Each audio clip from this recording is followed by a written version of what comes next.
Hello everyone. Today we're going to be doing a more in-depth tutorial on clipping masks because it seems like my last one was not very clear. So I'm here to take a little bit more time to show you what it actually does. So here's a snapshot of my layers. We're going to be working under Bimbini, which is the person who commissioned me this.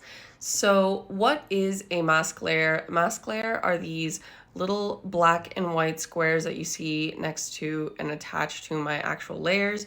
You can apply them to either a folder. Great. You can apply it to folders and to layers by clicking this button right here. And this is Clip Studio Paint, but it works the same in Photoshop and in Procreate, except that in Procreate right now, you can't apply it to folders, so keep that in mind. And what it does is it tells the program the layer contents are allowed to show here and they're not allowed to show there. So you'll see here, there's a combination of black and white areas on these layers, and black is where the layer contents are not allowed to show, and white is where they are. Okay, so let's take this glasses layer, which is where I just applied the mask. This glasses layer has everything that has to do with this character's glasses. So we've got the line art, we've got the base, we've got the glass shine, and then the screen and multiply clipped to the base layer. So everything disappears when I get rid of this folder.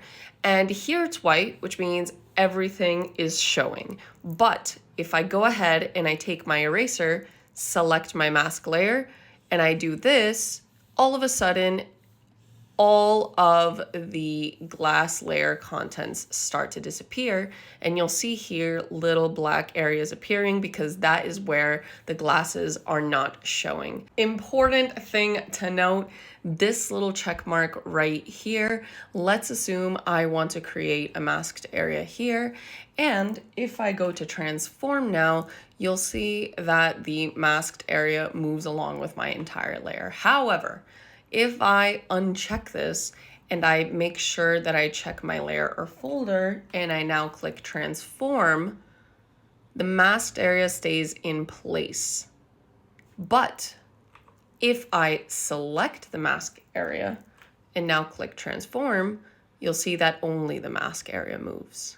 So lots of fun things you can do there. One of the biggest reasons that I use mask layers is because I love gradients.